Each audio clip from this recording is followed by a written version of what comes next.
She quit. Game over. Can you hear me now? Yes. Sorry, my mic was up and I didn't realize it. If you replace one letter from that word, you get the word vagina in my language. Tyranor. Oh, he's not in the call. Say vagina in gibberish. Alright, someone go make a Facebook and tweets. I will do the tweets. I've been standing by. I already did my tweeting, but that doesn't count. I need to turn you guys down. I didn't turn you down. He's eating. That's all I know.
Nearly 15 million people have logged on and experienced the World of Warcraft.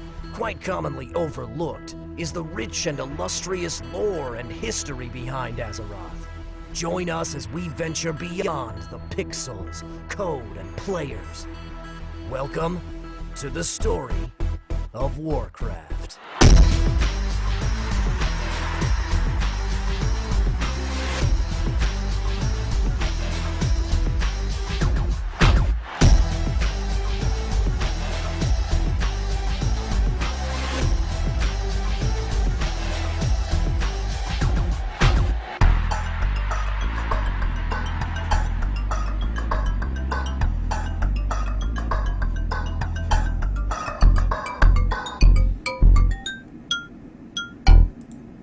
What is going on, ladies and gentlemen? I am Pride, joined today by Dunn, Howitzer, Janelle, and from seasons past, Sarah. We are continuing our whole, bringing hosts back from previous seasons to lead us up to the 100th episode of But Wait, There's Lore. Today, Sarah will be joining us.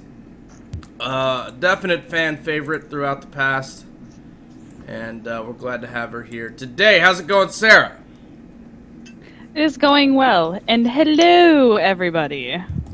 Indeed, indeed. That sounded like a fucking teacher voice.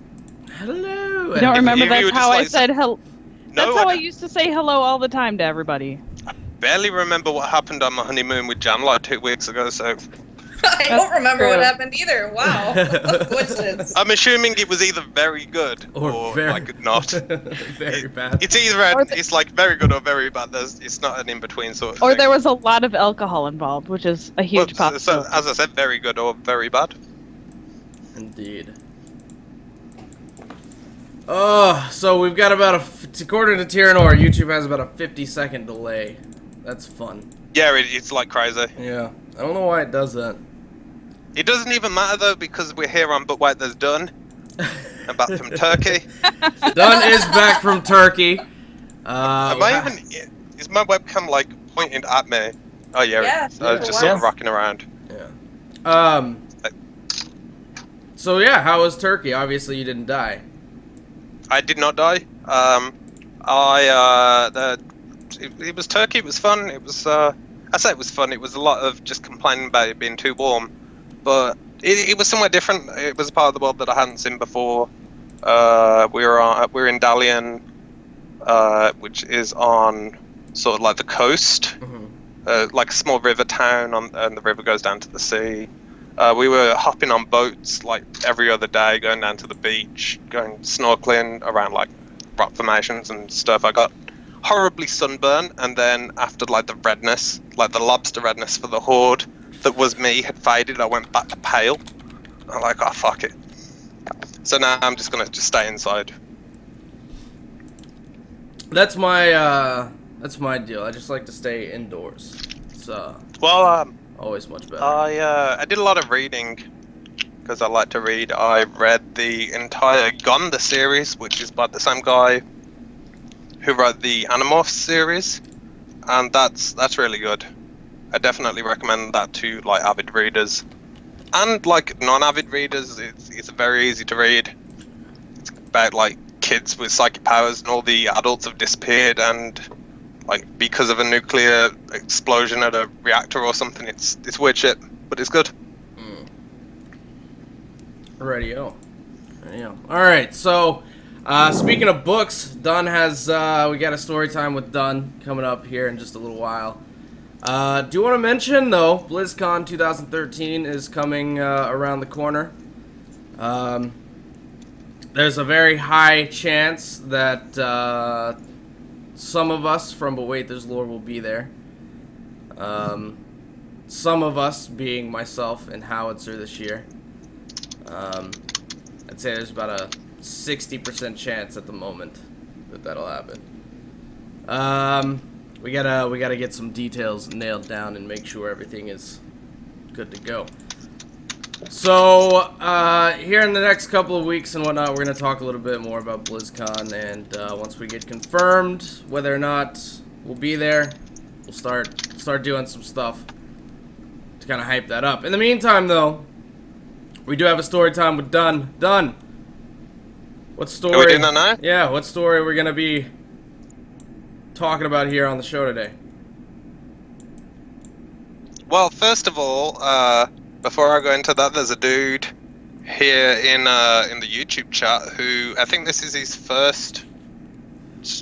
No, it wasn't his first stream. Maybe it was his first stream. Well, Drakkar. I don't know. I'm here now, so hey, Indeed. shout out to you for mentioning me because I'm very easy to appease, it would seem. The short story I am talking about today is Death from Above. It's a story about one of the Klaxi, I guess, that wanted to give us a feel for those guys because we're going to kill them, of course. Of course. So what I'm going to do now is I'm going to drop the link. If you haven't had a chance to read it and you are interested in it, here's the link. I can't drop the link in the YouTube chat, so I just remembered. I'll give it to the IRC people. IRC people, here you go. You can have the link. How do I compute it? There we go. Basically, it starts off like many thousands of years ago. The story is focused around Kilruck, the Wind Reaver, who you may recognize as the guy who gives you the death from above buff over there in Dread Waste. And it starts off when he is, I think he's like 12 days old or something. I gotta take these sunglasses off and just not look at my webcam because my face looks very strange to me without glasses on at the moment. So, yeah, he's not long born, and as we know, the young Klaxi, they're born with wings, and their job in, like, when they swarm over the wall is to carry those, like, little bomb things and drop them, and it's like a gas acid bomb, and that is all they tend to do. And the strong survive, the weak get killed, and it's a crying shame. But Kilruck, he sees this hawk, and he watches it dive, and he's really interested in this, and he starts to try to do it himself. So, like, one day he can dive like 5 feet because their wings really aren't built for it. The next day he can manage 10 feet, 25 feet, etc. So day by day he's getting better, and the Klaxi at the time are like sort of watching him and going, well, why is he doing this? The Empress hasn't told him to do this, and the younglings, I think they're called the Swarm Host. I genuinely think they're called the Swarm Host, and now I'm thinking about StarCraft. Don't tend to do anything that the Queen doesn't tell them. The Empress, rather, doesn't tell them to do. So the Klaxi are quite interested in this, and they sort of watch him do this. So, one day there is a raid over the wall, and the Mogu have developed sort of like a Chinese rocket launcher thing, which they're fueling with arcane power and just sort of loading it with small rocks and pebbles. And when it's accelerated at great speeds via the arcane power channeled through this tube, it's like, I don't know, like a like Chinese shotgun sort of thing that they're using to shoot down Mantid who are flying over the wall to drop these bombs. And Kilruck's like, no, forget this. And he decides for the first time he's going to do a 250-foot dive. And he's not entirely sure if he's going to survive it, but all his, like, I guess, siblings have just been shot out the air by, like, this new thing that the Mogu have developed, which is based on primitive Zandalari arcane usage. And the Mogu are like, well, we're way better at arcane, but we can implement, like, their ideas and improve it, so they make a fucking rocket launcher, which is pretty cool. So he dives down, and somehow he dives down, takes out the Mogu in charge just by landing on him and sort of knocking him to the ground.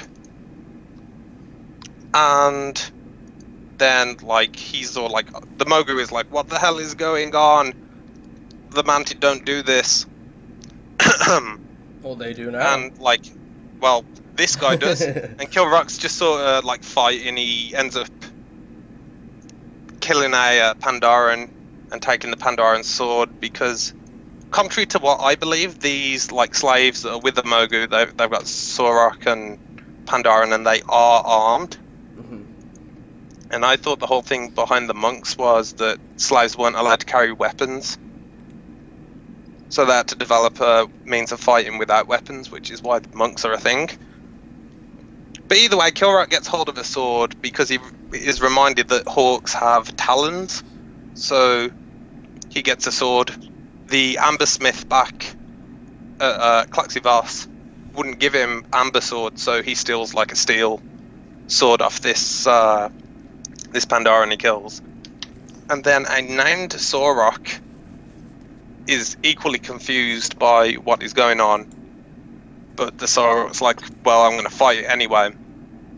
Sorok swings for Kilruck, and Kilruck blocks it and then just throws the sword at the Sorok. He's just badass. He is fighting like in a way that Mantid don't fight, generally, especially not mounted as young as he is, innovating, and this is why the Klaxi are interested in him. He ends up accidentally destroying this arcane cannon thing, and then the Empress, because the Empress sings her orders, and that's how all the swarmlings are communicated to and how they're driven into battle. And the Empress starts singing of, look, the Mogu's new weapon is destroyed at the hands of my favored. So Kilrock's like, oh yeah, the Empress is into me now. The story progresses, like, on the back of this, the Empress orders the Amber Smith to make him, like, badass, like, amber weapons. He has 2 swords and a suit of amber armor that allows him to fly. And he's also named Wind Reaver by the Empress. Wind Reaver. And Wind Reaver, hence, like, his NPC name. Yeah. But generally, only the Klaxi have surnames like that. So, like, this Kilrock, who's just, like, I think he's 14, 15 days old at this point, he thinks he's hot shit because now he's got a name that was given to him by the Empress, and he's really happy about that. And he's been told by the Empress that he can keep diving on people, and all the other, like, swarm hosts, they've got to just keep doing what they're doing. Mm-hmm. And then there's some stuff that goes down with them. I'm trying to be vague because I still think people should read this. I struggled with it at the start, and then I got about three and a half pages in, and then before I knew it, like, I was hooked, and then I finished the story really quickly after that. It is only 8 pages, so it's worth a read. But the Mogu are like, well, there's this old crystal relic, and we think if we put arcane energy into it, it will emit a wall of sound, and that might be able to block out the calls of the Empress, because it's the Mogu theorized at the point that the Mantid are, like, telepathically driven by the Empress, which is the case. So they do that, and then all the swarm hosts just they stop fighting because they're no longer receiving their orders. Kilrock is sort of feeling, like, sluggish because he's been cut off from the Empress too. Mm-hmm. But he's a special case. He can still function. So what the Klaxi decide to do is, well, let's wake a Paragon, because, well, we need to wake a Paragon because they know what to do. So they wake a guy called, I think his name is Bloodcaller. I can't remember his first name, and I'm trying to find it here now, but I can't. But I know his title is Bloodcaller. Mm-hmm. And they get Kilrock to act as his wakener, because the Klaxi are like, well, if Kilrock does it, then they're sort of grooming him to become a potential Klaxi by involving him in the process, because normally only a Klaxi would wake sleeping Paragons, or, as we found out in WoW, we do it. But Bloodcaller sort of tells Kilrock about the cycle. All Mantid are born with knowledge of the cycle. They don't know what it is, but they know it's a thing. Right. So he teaches him about the cycle, and at this point Kilrock's still, but the Empress and obviously the Paragons aren't necessarily interested in the Empress herself, but the idea that the Empress represents, she's the one that drives the Mantid out to carry on the cycle. But the Klaxi, of course, know that the Empress rather, can be replaced, and in fact, very often they are. So Kilrock flies this guy Bloodcaller out to see the relic and sort of make a plan. And Bloodcaller's like, let's use the Empress as bait to draw the Mogu and the slaves around, and then we can take out the relic. That is ultimately what they do, and Kilrock is promoted to a Paragon. The really interesting thing about this is the last page where it turns out that Kilrock is actually telling us, the player, the Wakener, this story. And he's told, like he says, he sort of stresses like the whole point of the cycle is war and battle is the best mentor, and that is what we do. Like many thousands of years ago, I was fascinated by the hawk and I learned from it, and I am fascinated by you too, Wakener, and that's the last line. I was like, oh shit! Wow. That was sort of, I especially like that last page. So, overall, a couple minutes before we get into a break, overall, was there anything new? Like information-wise that we can take away from this to kind of expand on what we know about the Galaxy as a whole? No, it is more of a personal piece. Okay. Like Kilrock is the first Paragon that you accidentally wake up. Right. And he's therefore the one that you interact with the most. So it's pretty much a fluff piece for him, and it's his sort of origin story. Because he's quite unusual in the fact that most Klaxi are they're older mantid who of course lost their wings. Yeah. But he was turned to a Paragon back while he was young, so he still retains them. I mean, the buff that he has is if you bring two enemies within 10 feet of each other, he will fly down and cleave them. Which he's doing like all sorts of this, like that is what he does in this story, like all the time. Yeah. Well, that's cool. That's nice. I know that Necroxus really enjoyed that particular short story as well. Like as I said, the first page, 2 pages, like I was struggling with it, and I spoke to Necro about it last night before he went to, I think it was his sister's birthday last night, so he was going out, and I was like, before you go, can you sort of summarize this story? I'm sort of struggling getting into it. And he gave me the summary. And then he said, but you should definitely read it because it gets very good near the end. Yeah. So, as I said, it's worth reading if you like the Klaxi or the Mantid as a whole. You should read it. It's 8 pages. It will take you maybe 5-10 minutes to go through, so it's a good read. Indeed. Alright, so we're gonna catch a break real quick. We've got a little video to show you before we head to the actual break and whatnot. But when we get back from the break and all that good stuff, we're gonna be going into the top 10 list this evening. Is gonna be the top 10 rivals in the World of Warcraft, and it's an interesting top 10 because well, you'll see. You'll see. Anyways, guys, we got a lore facts video for you. Tyranor did want me to let you guys know that we did go ahead and subtitle this in Nurglish for any Murloc viewers that are out there. We wanted to make sure that you'd be able to enjoy the video as much as anyone else. So, shout out to Tyranor and our sponsor AT&T for paying for those Nurglish subtitles. We'll be back right here on Boy This Lore on youtube.com/SmokingGamer.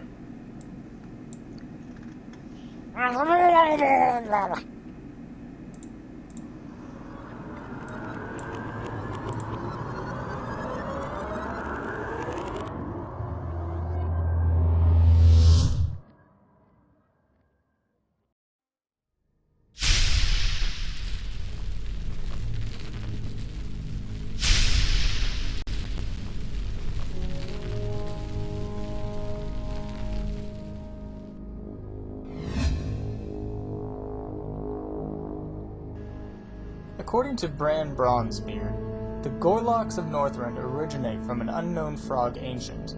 The Murlocs then evolved from the Gorloks, infesting Azeroth's waters to this day.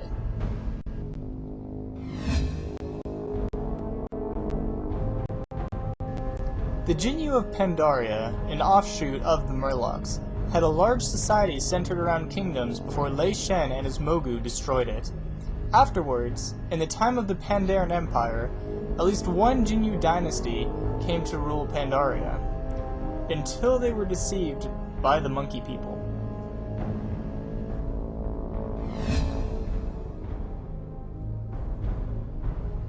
In the RPG books, Nurglish, the Murloc language, is the universal language for all the sea creatures on Azeroth, ranging from Makrura to Gilbins. A notable exception to this rule are the Naga, who speak a dialect of Darnassian named Naja.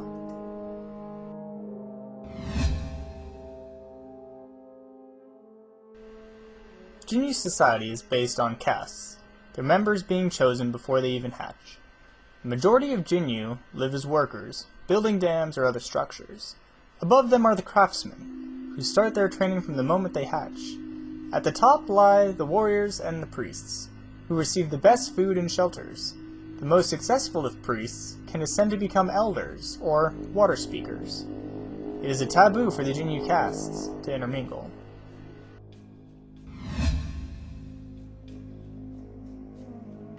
When Thrall and his horde sailed across the Great Sea to Kalimdor, they came across the Darkspear tribe. After assisting them against a human colony, the trolls were captured by Murlocs under the control of a Naga sea witch. The Murloc High Priest sacrificed the leader of the trolls, Sen'jin, before Thrall could rescue him, and subsequently attempted to destroy the horde before it could escape the islands. Vol'jin, Sen'jin's son, remained on the island for another year, along with some loyal followers, before deciding that the islands were doomed, at which point he rejoined the horde in Durotar.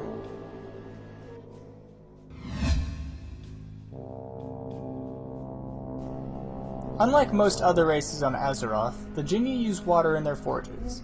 Using the pressures and currents of the water, they have created edifices of stone that defy Pandaren and Mogu constructs, and weapons and armor that are as hard as any forged steel.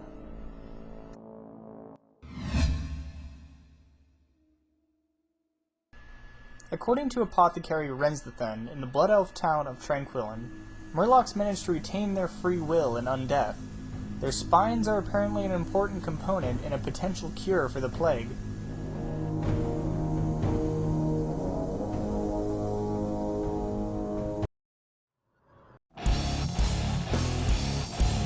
Thanks for listening to But Wait, There's Lore. Show your support in the real world by picking up one of our brand new Season 6 But Wait, There's Lore series t-shirts, only at printonblack.co.uk. Order before July 31st for a chance to win this exclusive TSG Jade logo shirt.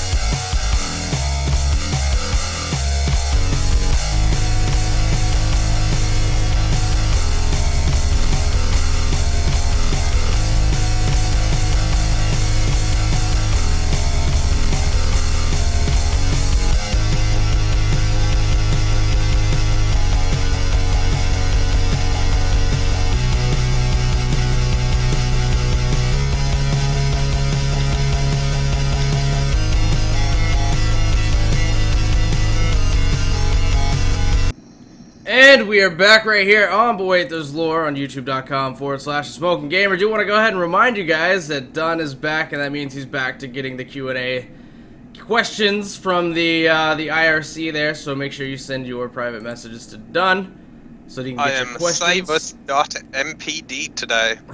Savis.mpd.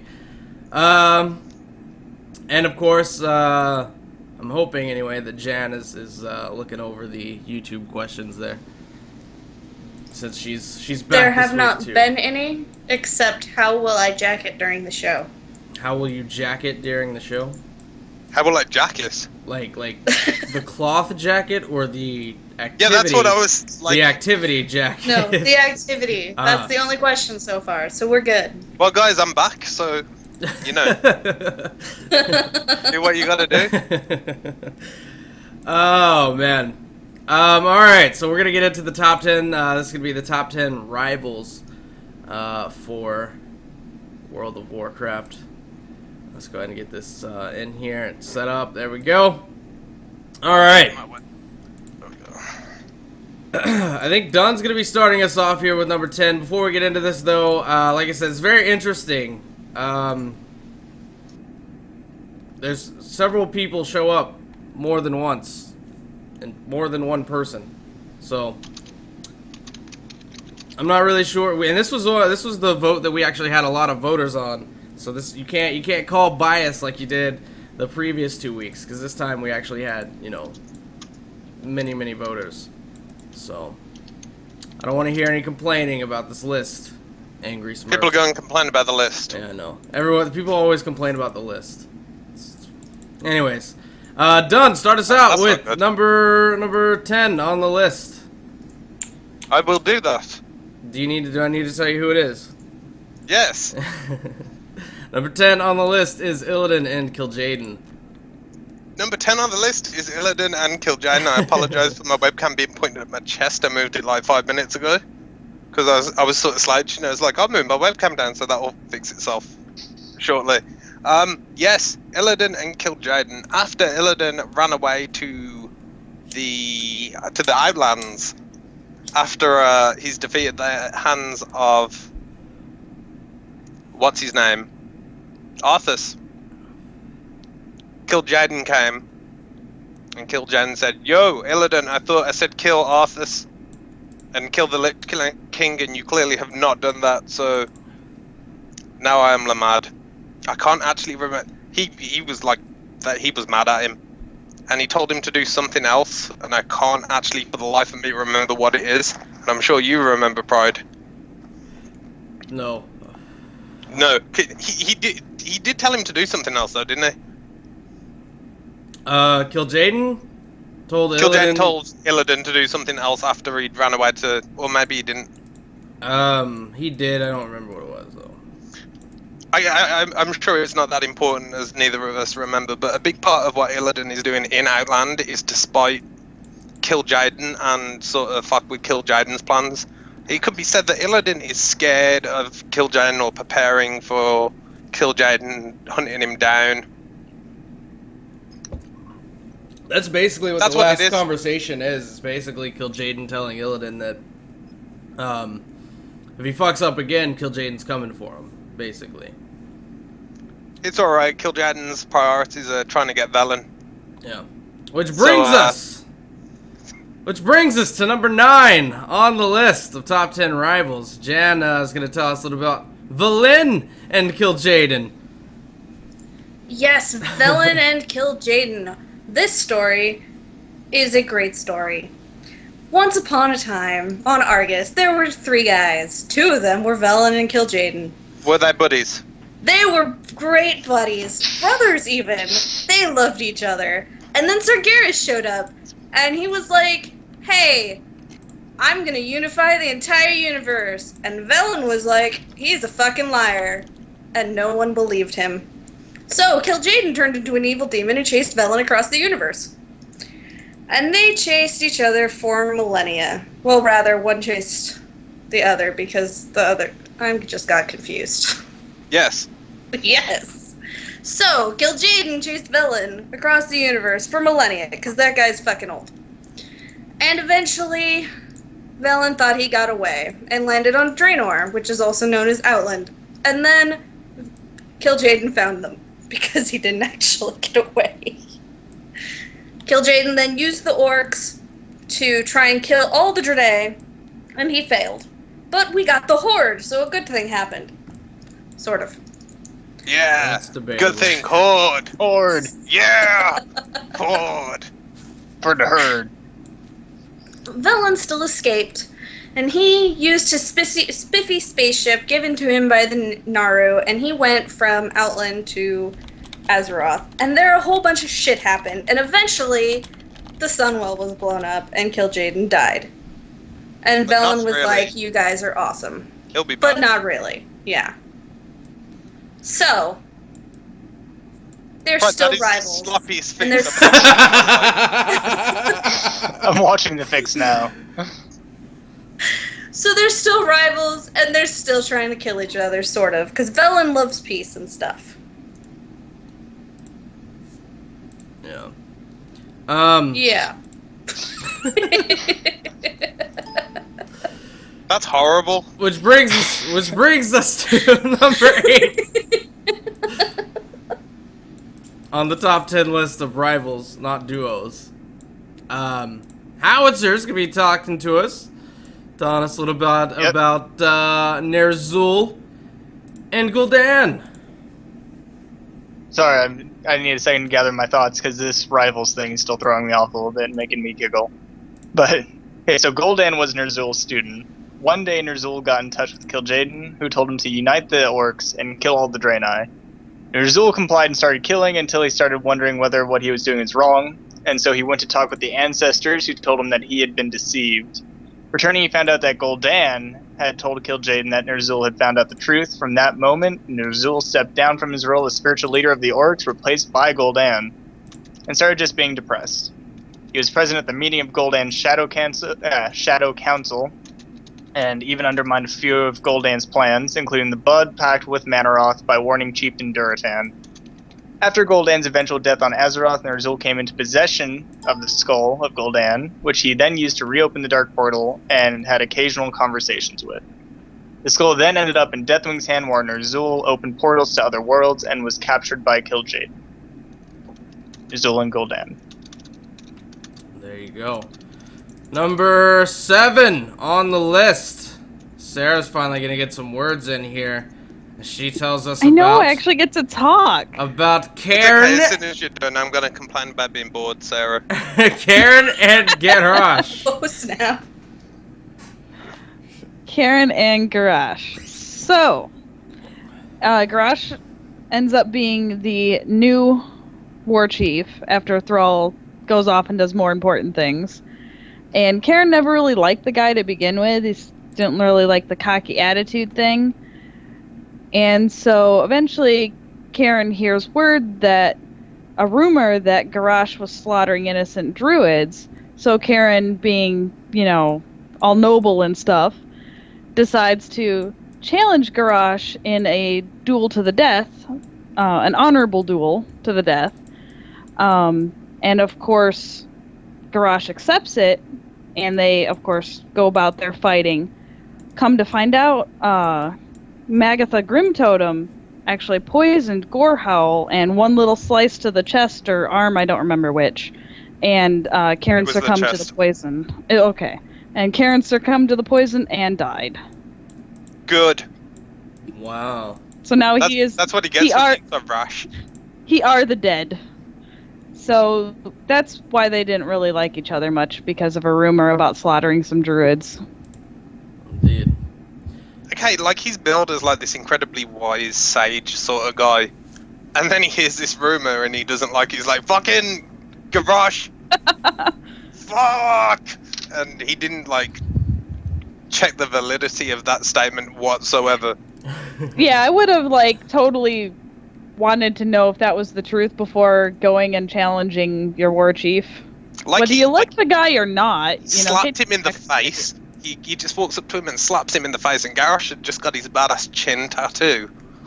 You just slap him on the tattoo. That is not a good feeling.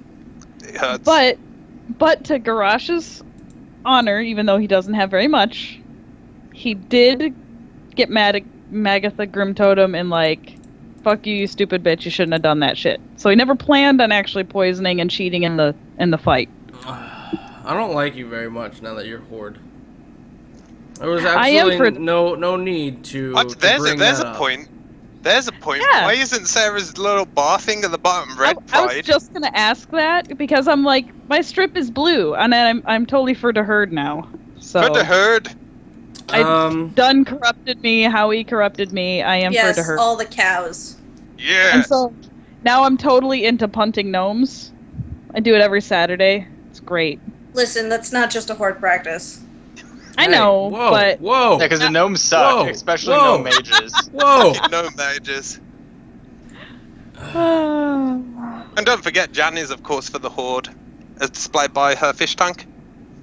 Listen, Yes. I'm gonna fix it. I'm gonna get the betas, and they'll eat all the red blackfish. Well, before we get on a long discussion about Jan's tanks, or Jan's fish tanks, rather, it's gonna bring us to number 6 on the list, which is, of course, Illidan and Arthas. And Illidan, we all know who Illidan is. Arthas, we all know who Arthas is. But there was a clash back in the Frozen Throne Of the Titans. Between these two. Illidan was sent off to destroy the Frozen Throne by Kil'jaeden. It was kind of a mission that he was given. And, you know, there's also the point of he thought that he could fix some of the mistakes that Illidan had made in the past by perhaps going and destroying Arthas and the Lich King at the Frozen Throne. Unfortunately, he didn't make it all the way to the Frozen Throne. He did start some stuff and kind of, you know, got on the nerves of Arthas, I suppose. Arthas came out. They run into each other out in the snowy wilderness, and they have a fight. And in that fight, Arthas beats Illidan. Granted, if you went and asked Illidan what happened, that's not the story you would get. Now, I will say that while we don't really like to talk about the story of the Burning Crusade because it's a crock of shit. They say that Illidan went crazy because of his loss to Arthas, and that is why he is a bad guy and does all the bad things that he does in the Burning Crusade. That was Blizzard's sort of excuse. Malfurion talks a little bit about that, about how after his defeat to Arthas, Illidan was never really the same, and he went a little batshit insane, a little crazy. And basically doesn't admit to losing to Arthas at all, among other things. And they've had other run-ins, small little run-ins, nothing major though. But that was the big major one between Illidan and Arthas, was right there around Icecrown, where Arthas came out on top. And then Illidan went crazy. Number 5 on the list.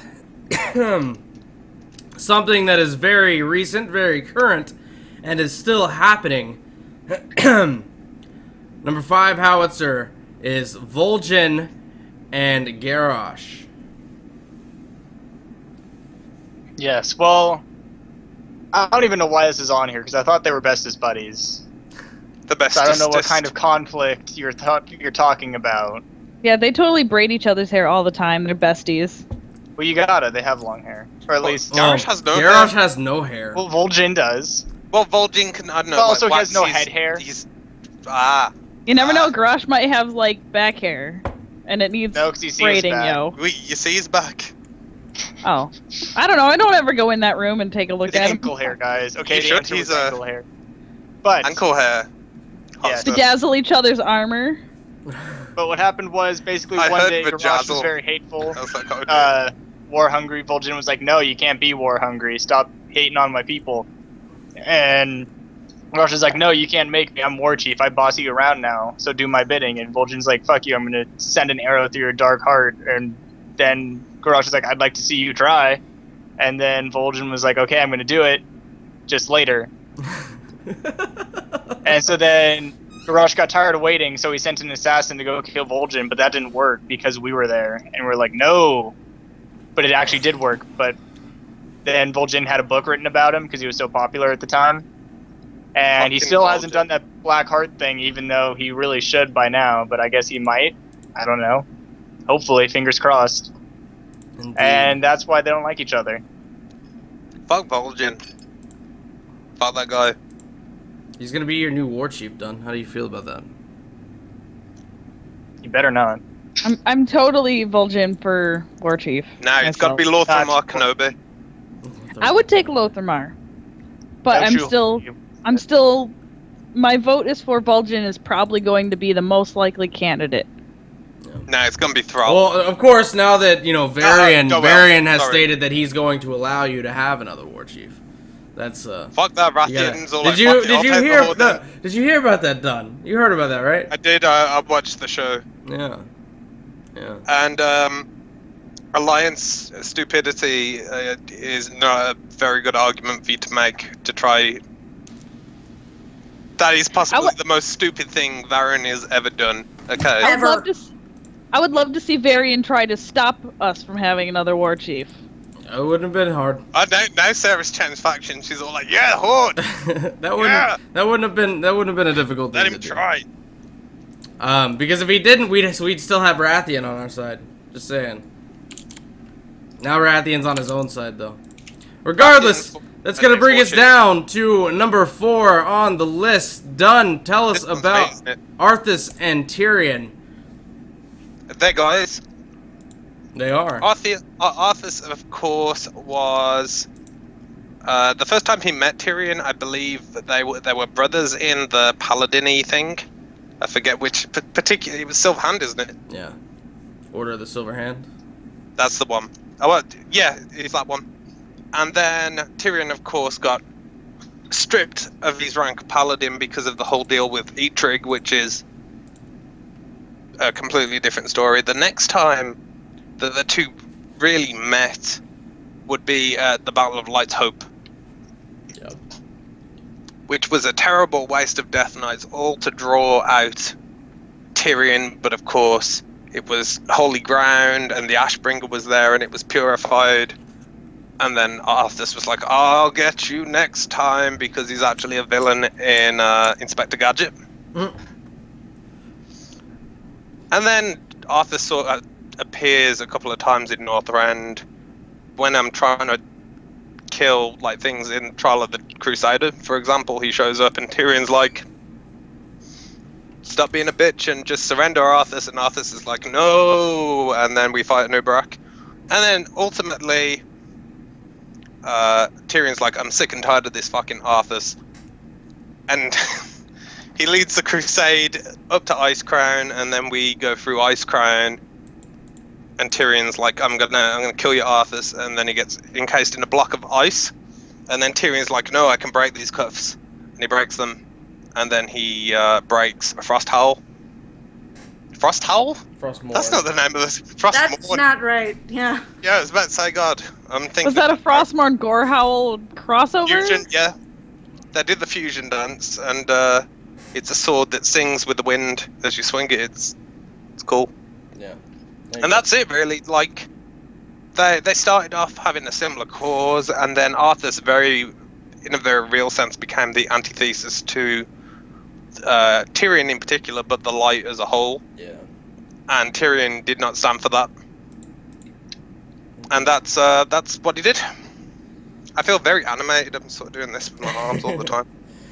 We're getting down into the top 3 here. Starting us off at the big 3. It's gonna be Sarah talking about number 3 on the list. Malfurion and Illidan. So, the infamous brothers. I'm going to have to make this quick because we are running low on time, but they are genetic brothers, twins. And what started it all is those two, plus Tyrande, decided to go on an adventure together and, you know, discover their druidism and all this stuff and define their destinies.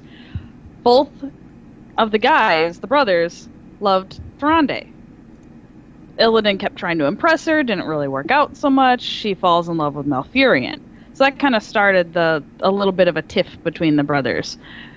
But as life goes on, Tyrande turns into a priestess, Malfurion turns into a great druid. Illidan kind of doesn't know where he fits in the world, starts messing with magic. He acts before he thinks, but he's always trying to do the right thing, but kind of doing the wrong thing to do the right thing. So... And Malfurion really didn't like that so much, and so that's why they don't like each other. I mean, Malfurion even went to the point of locking him away for 10,000 years. So... Yeah, Illidan's one of those guys that does the right thing the wrong way. Exactly. And Malfurion's Mr. Buy the books, do everything righteous and great, and, you know, all that stuff. So Illidan really is a good-hearted guy, just never really went about it the right way. He just leaped headfirst into some dark things and some magic things that he really shouldn't have been fucking with. And that's why he is who he is today. And that's why his brother doesn't like him Illidan's much. a dick because he tried to strangle Broxigar. That happened. too. That did happen. That guy. Alright, number 2. Number 2 on the list. Janelle, tell us about... Alex Straza and Deathwing. So Alex Straza and Deathwing are rivals ever since the War of the Ancients, where Deathwing tricked her and the other aspects into giving up pieces of their power. They still won the war, but ever since they've been butting heads. In the second war, he tricked her into getting he set her up to get captured and had all her children enslaved. Then he set it up to try and capture all her children to make his own race of dragons. Then all throughout Wrath of the Lich King, they were butting heads. Well, no, Wrath of the Lich King. Cataclysm. Yeah, wrong expansion. All through Cataclysm, they were butting heads because he was trying to destroy the world, and she's the aspect of life. You know. And he is the aspect of death. Anyways, so in the end, she managed to weaken him long enough for the heroes to show up and kick his ass. Indeed. Alright, and that brings us... Well, let me just ask, because you guys have been paying attention to the IRC, and I have not, because I can't look at the IRC when I've got Skype up with all the videos and stuff, but how mad are people about this list so far? I'm incredibly mad. They're not mad? No. I'm so mad. Because fucking... why am I mad? I don't I've know. Illidan on this list like fucking 3 times already, and I bet he's at number 1 as well. Illidan? I bet. He's gonna be at number 1, and then I'm gonna be like, 4 times. That's excessive.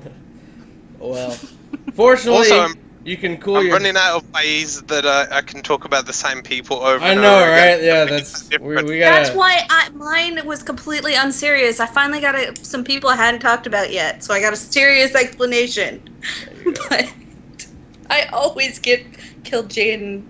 I swear to God. I feel bad for Necro. He gets like Kill Jaden and Archimond every week. I know. Alright, so... You can cool your jets, done, because it's indeed not Illidan. Number 1 on the list is Sargeras and Egwin. Now, these two are just destined to be rivals. Egwin, of course, is a guardian of Tirisfal, which means her entire ordeal is to fight against the demons and to fight against the Burning Legion and to ensure that they do not invade Azeroth again and to clean them all up. And Sargeras, being the creator of many of the demons and the Burning Legion, I mean, that's just destiny unfolding, right? Eventually they had to clash.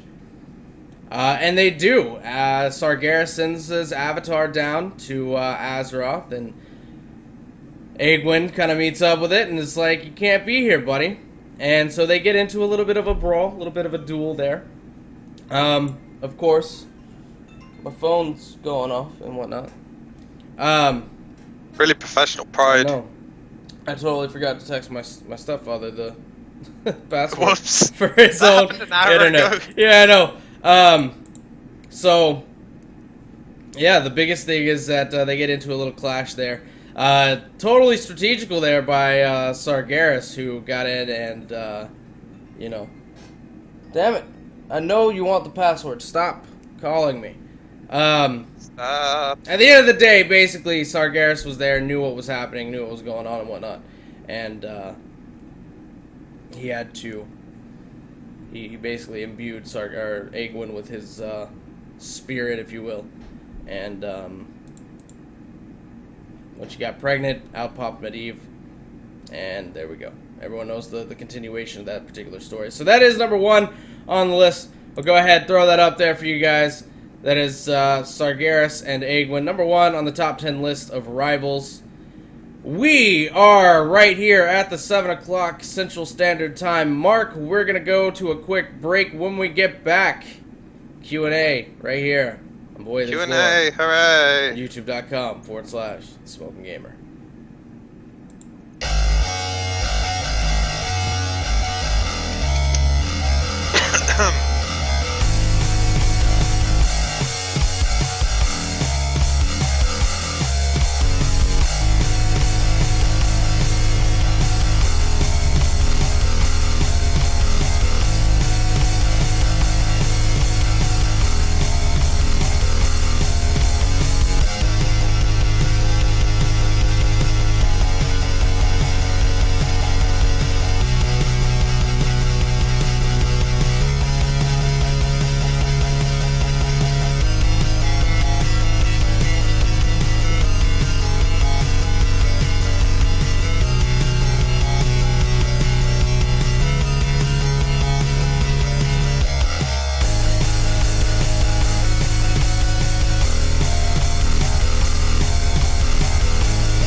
Want to stay up to date with all the latest happenings around the Smoking Gamer and its crew?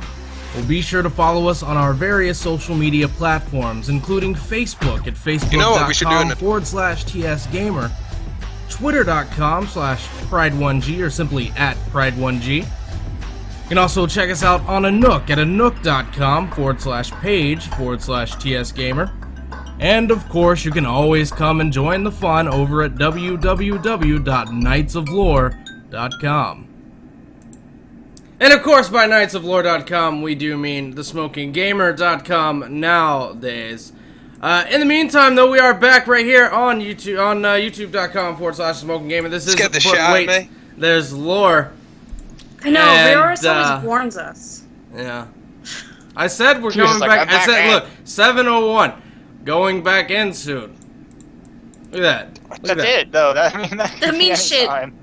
But see, the difference is that Rioris can talk to us. I can't talk to you, because if I do, then No, we the can't. stream would hear it. He just is going back in. But anyways. We got some Q&A, but I just got, I'm looking at my phone, and, because I had to do that, all that stuff. And I think I think they might still be good. I need to check the XSplit here and make sure our cameras are still good. Because if Sarah drops, then they're gonna like all switch to the left, and that's not gonna be good for anyone. That's where everything I own is. Yeah. But I'm looking at Lots to this email here. I don't know if you guys can see this on my phone. She dropped. Hearthstone beta, yes. There will be one. No, and it says, okay, I'll make sure Pride and Howitzer get their tickets. Looking forward to seeing them from Zarham at Blizzard, which does mean confirmed myself and Howitzer will be at BlizzCon 2013 this year. Oh, sweet. Howitzer, that should put a big smile on your face. And Let us see the small Howie. Let us see it. It's too dark. Can't now see. I've got to come through here and redo the cameras so that And while you do that, I will remind everyone in the IRC that you can send a private message to saveus.mpd, and I will get that and we will read it on the show and answer it. Yes, I was looking for the done signal. It is not there. My people do not need me. Jan is, I believe, still watching the YouTube. Yes, Jan is still watching the YouTube. Speaking of, Alexander Ravendall wants to know what the name of the song for the breaks is. The name of the song, if it's the one that Pride's been using repetitively today, I believe it is called What It Feels Like to Be a Done. yeah, what it feels like to be a Dun, which is a 8-bit remix that Dun did for What It Feels Like to Be a Ghost by Taking Some Back emo band that Taking you Back like. Sunday. Taking Back That's Sunday. what I said, some emo band that you like. Is that like the only one you have, Pride? No, I've got all of them because I had to put them up Oh, for of course, down. 'cause they're Because I had on to your- put them they're up on for the thing. download for the subscribers. Eventually, we're gonna have our hard launch for that. You can subscribe if you want to, but not everything is up there and ready yet. All the old episodes are up there and whatnot, but you do still have a lot of access to things. But we haven't had like the hard launch of that at this particular point in time yet. So, oh, and I put Howitzer under Sarah's name again. There we go. Now it's right and proper. So yeah, let's get into a little bit of Q&A. Done. Give us an IRC question if you have one. I have a couple. Okay, from Death Warden. Welcome back. Hope Turkey was good for the Horde and Almighty Brox. Question for later. What do you guys think will happen in the 5.4 cinematic after we defeat Garrosh? Well, I will cry, but I don't know. I think there'll be some sort of speech from maybe Varian. So like, I will allow you to have a war chief. Herpa derpa derp. And then, of course, Alex Straza will declare that the Time of Dragons has ended. And then maybe Agra will give birth to, like, Goel Jr. Who I believe our, like, regular listener Goel, who role plays as Goel on everything, has said that he will name his son Grom. So hopefully baby Grom will be born. Maybe that, or maybe Thrall will hold Grom and say, Vol'jin, you care for the Horde, or preferably, Lorthamar, you care for the Horde. No. What I'm saying is the Alliance are not going to get their fist bump moment. No, I think the Alliance are still going to get their fist bump moment. I think. No, I think it's this. The end cinematic is going to be very Horde centric. No, it should be Yeah. Alliance centric, man. But it's not. I know that Necro last night was, or this morning, I don't remember which one, but he came out, he was on Skype and he was talking and he basically said, this is just getting ridiculous at this point. They said they can't go back and change, like, Outland or update Outland or anything like that, or update some of the other areas, but they can go through and update Orgrimmar for the 16th time. Yep. Mm-hmm. Oh, apparently the YouTube chat is telling us it's Varian and Jaina moment in the 5.4, says Dave Kozak. Oh. Yeah, basically that's horseshit. The Varian and Jaina moment is Jaina's like, no, you should actually have a dick and balls. And he's like, let's just go. Fair enough. I don't know. At the end of the day, what it comes down to is that it's gonna be. Blizzard loves the Horde. That's what it Yeah. comes down to. It's gonna The be Alliance got something. fucked again. Yeah. What can you do? Right, maybe you need to have words with them when you get to You know what? Let's I talk. am. Me and Howitzer. We're gonna go up there. We're gonna go to the. I have no words to say. Howie has plenty of words to say. I'm It's like, gonna good, clap, good pat job, on the back, guys. and be like, No. Excellent time, See what was excellent gonna happen time. is I'm gonna drag Howitzer to the Hilton, the after party at the Hilton. That's there every year. Happens every year. They all show up. Damn it! The fucking things have slidden again. Anyways, slidden. That's right. We're gonna go up there to the Hilton after party or whatever, and I'm gonna go find Metzen and Kosak, and then I'm gonna drag Howitzer with me, and I'm gonna like have a knife to his throat, and I'm gonna say, and I quote, "The Alliance does not get their fist bump moment. I will destroy members of the Horde one by one, starting with Howitzer, because he'll be the closest one there." So Listen, my status as a government employee and protector of national security says you can't do that. I don't care. Tell you what, if they make Vol'jin war chief, I'll be there complaining with you. I will. He's gonna be war chief. It's gonna be like fucking an ECW, like an old ECW, like one night stand pay-per-view with like how he's gonna stand there with a sign saying, "If Vol'jin is war chief, we riot." It's gonna be awesome. Yeah, that's the thing. That's the thing that me and Pride got. I got it. I need to fix the cameras again. I will ask another question then. I've done that one. Vandalia would like to know what made you all choose what classes you play in WoW when you did play WoW. Because of course I'm not currently subscribed to WoW. But everyone else is. And I'll be back. Monday. I'll be back someday next week actually. And maybe Monday. we'll be streaming it. If Pride gives me access, I might. Yeah, why not? If Pride gives me access to the stream. Hint, hint. Hint, hint. Why do I have to do everything for you guys? Oh my god. You just need to tell You me the have it. password. Yeah, we're Like- supposed to know. Like fucking on 5-Way Things last night, like everyone, like before the show, like Jan and other chick who I can't remember her name. Satana. That's the one. She sounded really porny, by the way. Satana? Horny? Yeah, What? No, she's got a great voice. It's amazing. yeah, it is a great porn voice. And I was sat there, I was a bit confused. I was like, I'm not listening to porn. What is going on? Anyway, I'm gonna get angry emails now. Anyway, Direct them to iambrioris@gmail.com. Yeah, and they were talking about, you were talking about the Hearthstone beta, like, is it out? And I was like, no, if it was out, I'd know. And then I was like, maybe it is out. And there are keys sitting in Pride's email right now, but Pride isn't here. So it's like, I'll check Pride's email. And then, of course, the password was changed like 45 days ago. Oh yeah. I did So change I the password. yeah, I need that again. Why the fuck did you want to check my email? Because there might have been because Jan was Because convinced he that doesn't listen Hearthstone to was the out. story. Yeah. Jan was I'm convinced that also Hearthstone was convinced. out, and then I thought that maybe the keys were just sat there in your email. No, I emailed John a couple days ago. Yeah, I know. It said Hearthstone Yeah. beta, and he said yes. There will be one. Yeah. No, you don't understand. He said he emailed John, meaning me, with the beta key. Yeah. So me and Pride are actually. Yeah. Me Perfect. and Howitzer have been playing it for like the past 12 hours. It's been fantastic. Oh my god.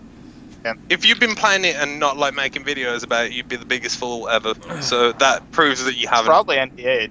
Yeah. Blizzard never NDA their shit Bullshit. I'm under so many NDAs right now. Are you kidding me? for their betas. Not maybe Yeah, I not, know. not for Right their now. open like public betas. The alpha is usually NDA. Don't want to play alpha. Fuck that. Anyways, all right. So we need to get some YouTube questions. We didn't answer this question. What was that question? Why did you Why you choose the to play the class you class are. that you play? Oh fuck There me. was a tangent. There we go.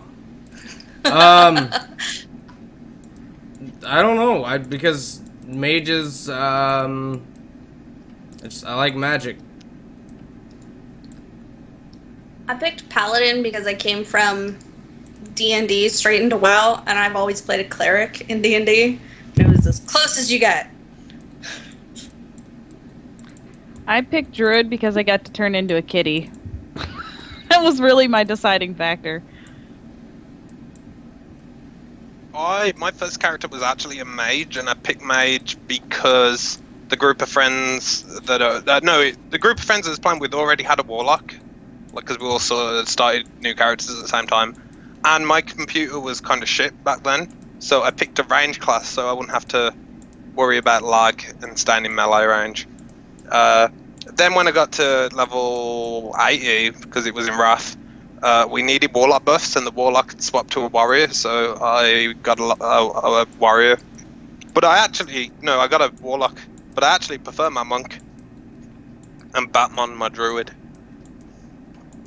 So yeah, lag. That is why I decided to pick my class. Well, there you go.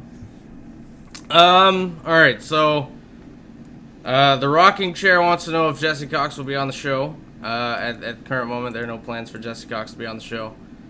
Alexander Ravendall, anyone know the name of the song? That we already answered that one. Patrick Smith, what are your feelings on goblins? They're goblins. Yeah, I don't really They're care for small. them much.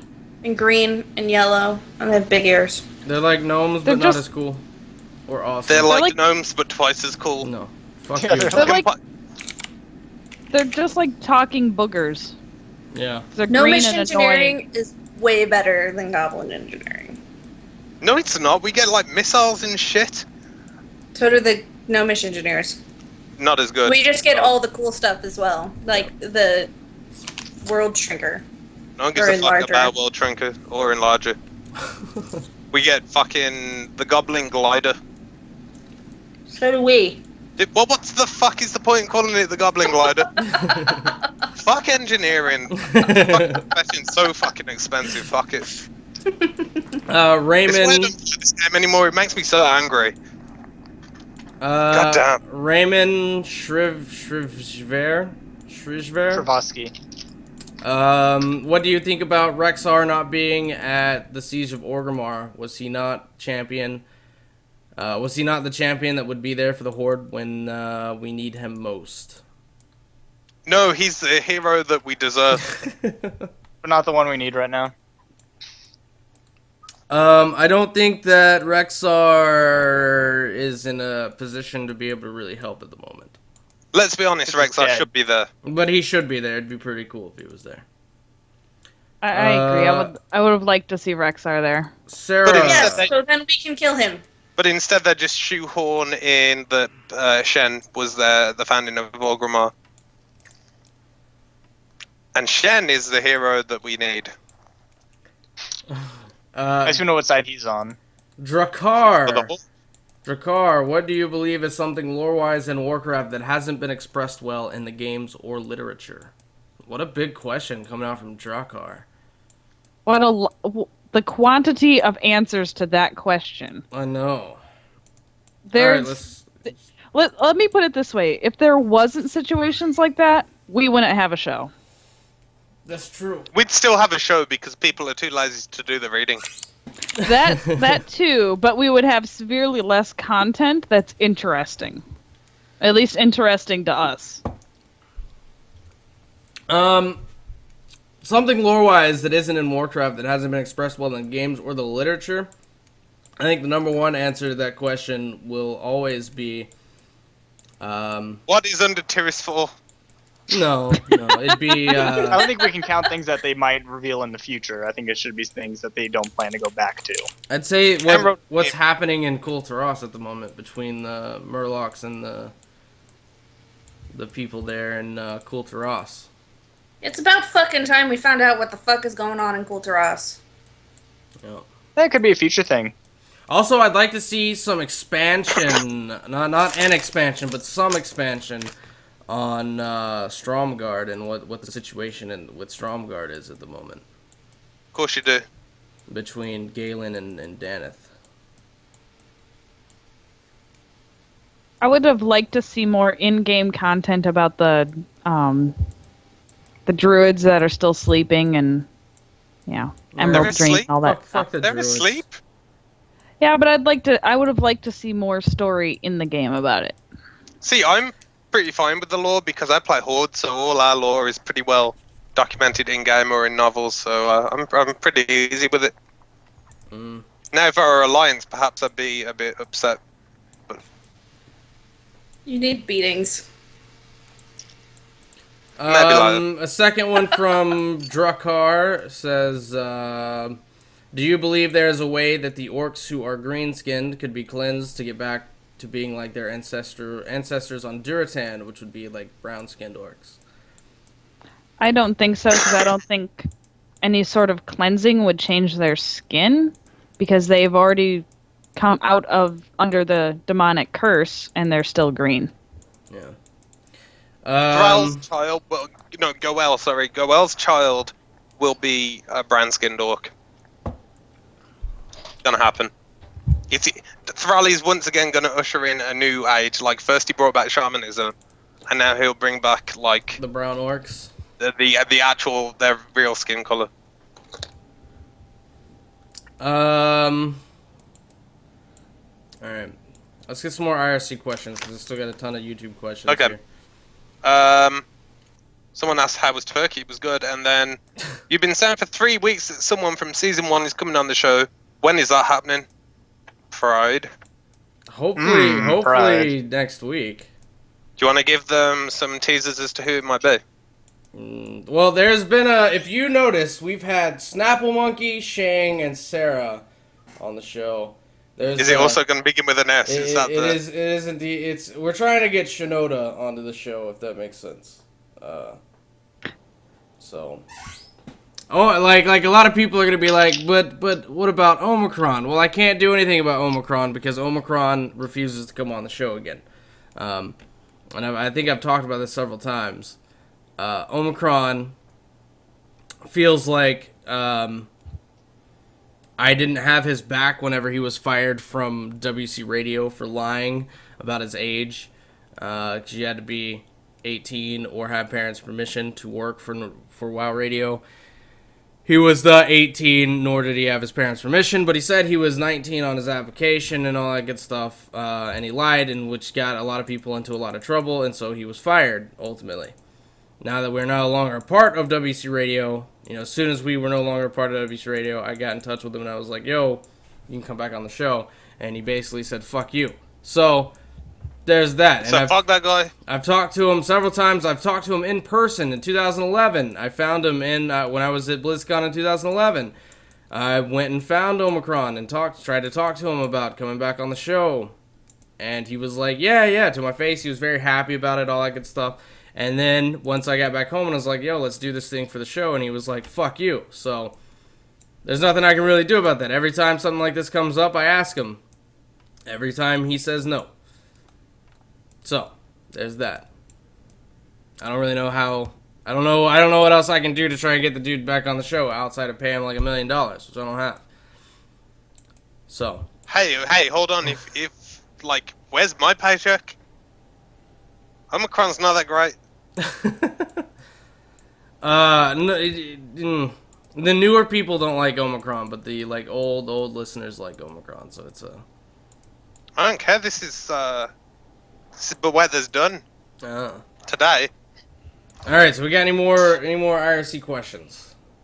Yeah, here's I do get a lot of questions like, what is your favorite class and race combo? And we do that quite a lot. So, from if you have asked that sort of like question, it may not get asked. But if you go back and watch other shows, like you might find the answer there.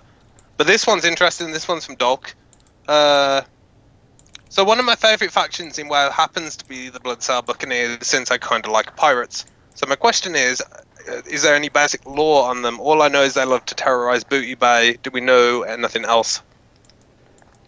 There's some lore behind them, but I don't have it offhand. It's not like a major part of the story. Yeah, they're pirates. They plunder. But End of story. They've worked a little bit with the Twilight hammer, haven't they? Yeah, like I said, there's some little pieces and bits of information on them, but it's not like a whole lot. But they do more than just sit around Booty Bay plundering ships and whatnot. So. They also go to Sonoris. Let's see. I'm reading through some of these questions here to see what we...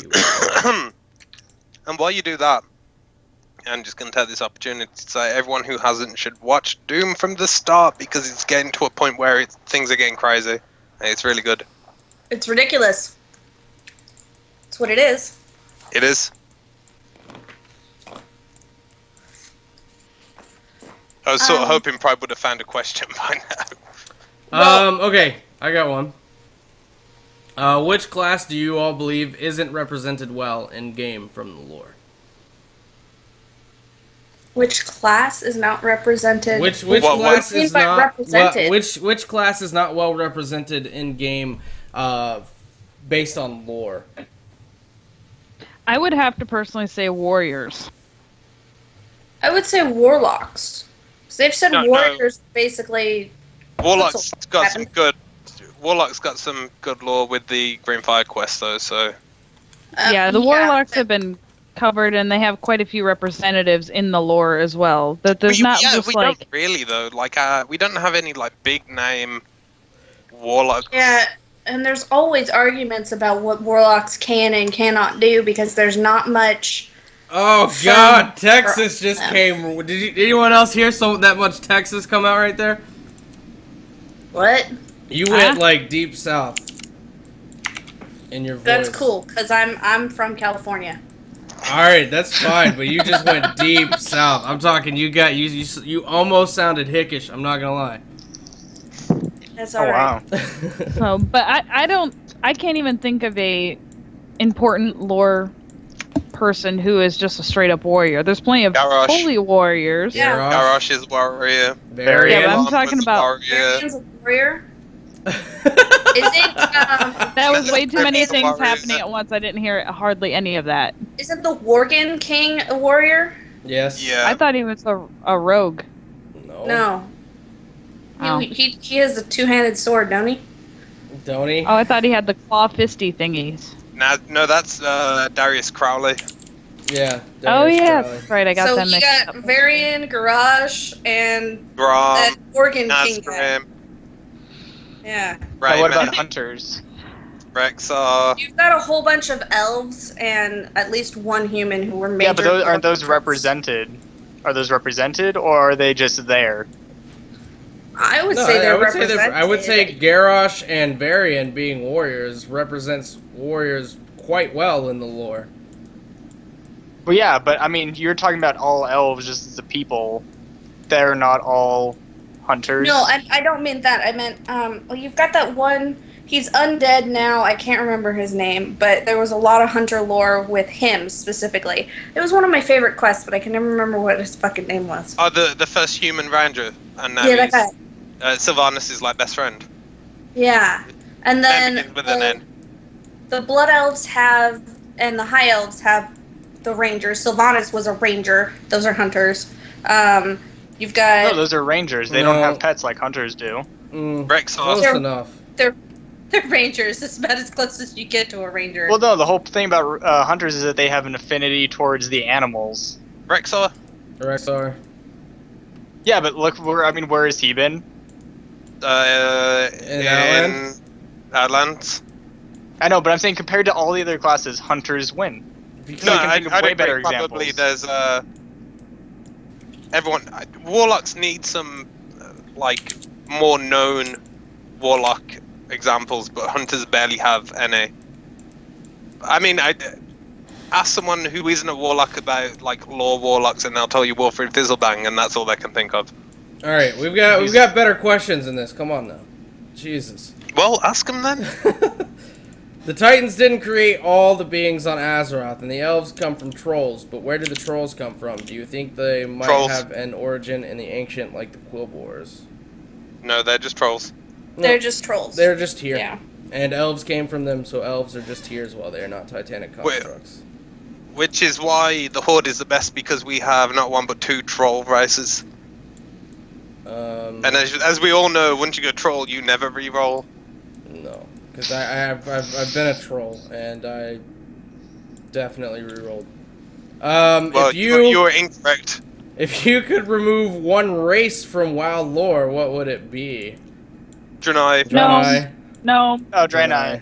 Well, yeah, Draenei, because that would If solve the, all the if, the, problems. if the Draenei were gone, there would be no problems. Trolls. You want to remove trolls? What? I don't like the trolls. I'm tired remove of the their trolls. raids. I'm tired of their fucking tusks. I don't like them. I don't like But that. you also just removed all the elves. That's okay. That's not I'm a terrible always loss, fond of them, really. sure. I would remove the trolls. Who do you But hope? the trolls brought us Dead Under King. Who do you hope All would right. be the first casualty after Garrosh? Really quick though, I do have to say goodbye. I have to sign off. So thank you for having me on the show again, guys, and thank you to all the fans. So I'll see you guys later. Indeed. Thank you for coming back on the show, Sarah. All right. Bye. So, And they never saw them again. who do you hope will be the first casualty after Garrosh? Varian.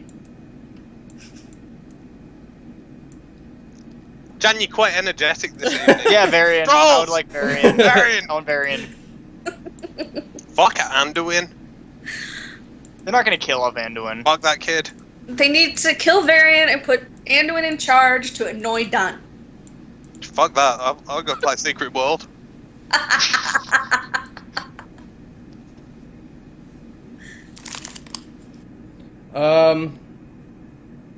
He got very quiet here all of a sudden. That's because the cams are all messed up again. At least Howitzer's camera is all messed up again. Yours is fine. It's something your end, Pride, because No, I'm talking I was about the kinda- because Sarah dropped. So I just moved the Skype Oh. window over so it still has you in frame, but now Howitzer is in both frames. It's quite, Not quite important. great, yeah. In the meantime, though, it's just Q&A. It'll be all right. Although we can tell that you are shaking your leg, like I am? really bad. No? So shaking something, because your camera's just going. It's quite he's shaky. shaking it like a Polaroid picture. Yeah. Also, like, I'm just reading the YouTube chat. Lewis got yes or no, Canrathad, Jubicar, and etc. are all warlocks. Yeah. And I know that because I have interacted with them because I did the warlock only quest, but not many people know their names. Yeah, I was like, who the fuck are they? All right. Hey, that so, wasn't Jan who left. God damn. Sorry, Sarah. Last question. Was I have to go get my cousin and he has to stay here tonight because he's getting married tomorrow, and that weird fucking you can't see your wife or whatever the day before you get married bullshit. Fuck that shit. Yeah. Complications, man.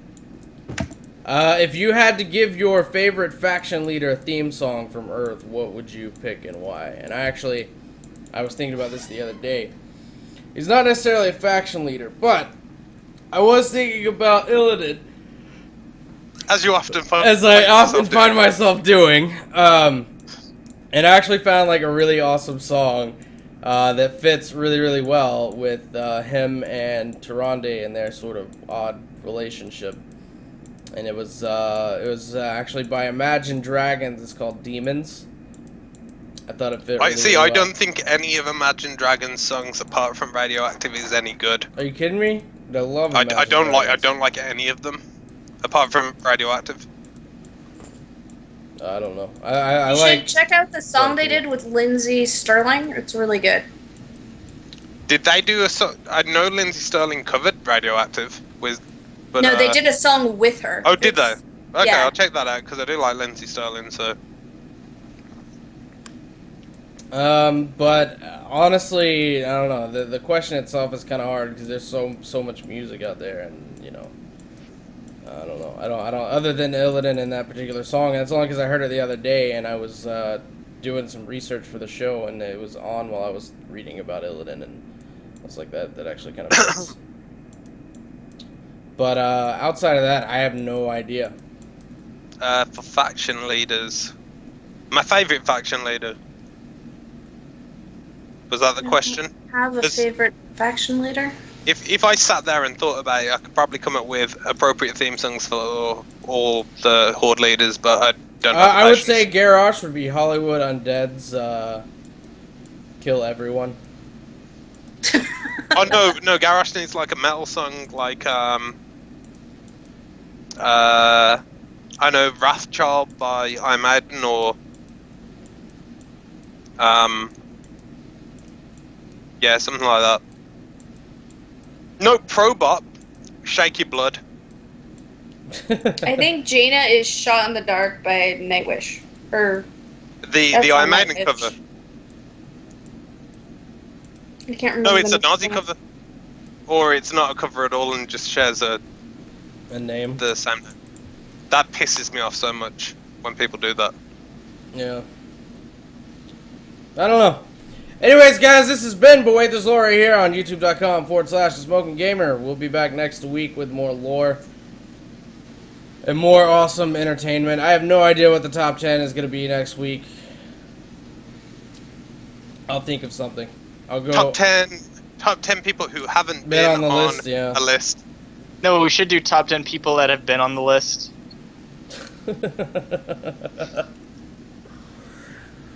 Oh, God. Alright, I put- so. Necro and I put a bunch of suggestions on that third tab. Oh, did you? Good, good. I haven't, Mhm. I haven't looked at that tab in a while, so I'll take a look at that. I don't even remember the I'm link. gonna take a to look at it the, right now. You guys are gonna to see a the- bunch of stuff on there, on your, in place of everyone. Well, show the people, and then let the people decide. Show the people. All right, hold on. People. The people. Hold on. Let me try and get Oh, somewhere people.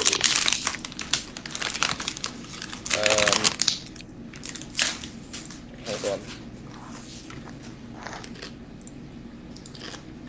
All right, here we go. Oh man, the Horde does need the X-Men theme tune. All right, From, like, there the you go. ninth, This is this is the what we've got, I guess. We've got kids and teenagers. Like the top 10 young guns. We've got political, military. Or no, this is the list. Okay, so we've got top 10 mortals. Guys who can actually fucking die but are amazing. That's from Jan. That's Jan's suggestion. Is that what it says, word for word? Yes. It says top 10 mortals. Guys who can actually fucking die but are amazing. You've got gods and demigods. Specific races. Significant landmarks. Most skilled, powerful, non-magical person. Necro says, yes, I'm suggesting a list that will have Broxigar on it, non-magical only because magic tends to be bonkers in the universe. Wow, Necro went ham on these fucking... He did. Gods, demigods, anything and everything from Titans, Legion, Ancients, Loa, anything the game's lore officially classifies as god or demigod. specific races. I'm sure we could make a list for almost all of the playable races, i.e. top 10 humans, orcs, etc., or maybe simply do humans and orcs separately since Blizz seems so damn set on making them the stars of the game. They are the stars of the game. It is irrefutable that those two races are the stars of the game. And this is so people know, like, we didn't fuck around when it comes to these votings and whatnot. You've got, if all three of these were put together, Thrall and Grom would have won. Like, if all three of the couples, duos, and rivals were together as one. Thrall and Grom would have been number one with 9. Well, it would have been tie between Arthas and Tyrion and Thrall and Grom. Which is ironic because if you look at, you know, where we came out, Arthas and Tyrion, which would have been on the rivals list, was in 4th. But on the big vote, they were tied for first place on the big vote. Big vote. But look at all these fucking. This is all the list, all the votes we had to make. Scroll down to the bottom, Pride. I'm scrolling down to the bottom. This is why we don't let Tyranor add people to the list anymore. Like, hey, add some new people. Pride's like, yeah, sure. This expands from like 40 to like 200. No, there were a whole bunch more, but we had to drop some because it was.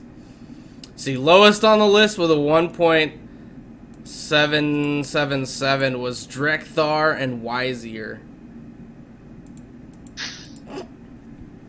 Ick and Crick is on there. Kurdran and Skyreed, Jaina and Thrall.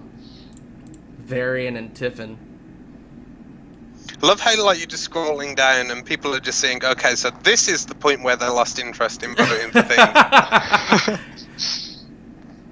Yeah, some of us took the easy route. I think Jan, myself, Vandalia, we just did 10 5s and 1s. I started off doing that, but then I was all like, no, it looks like I'm not trying hard enough, so I threw in like 4s and 3s. Yeah, there you go. So there's that. My five of my 10s got on there, so that makes me happy. Anyways, that's gonna do it here on But Wait, There's Lore. I'll go back to the main here. That's gonna do it for us here on But Wait, There's Lore. We'll be back next week with more lore and all that good stuff. It's the best couple ever. Oh my god, he's stepping on my man. There's plenty of done to go around. That was weird. I was just having fun in IRC the entire time. Wait, what was going on in IRC? You know how I've meant to watch IRC? I totally haven't been.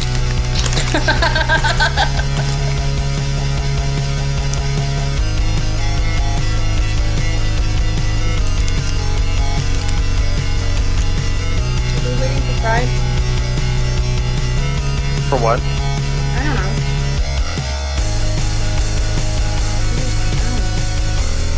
I have to read it. Andrew's Andy Ball. Doom from the Start is the best series besides But Wait, There's Lore, obviously. Doom from the Start is a better series than But Wait, There's Lore because it's original content.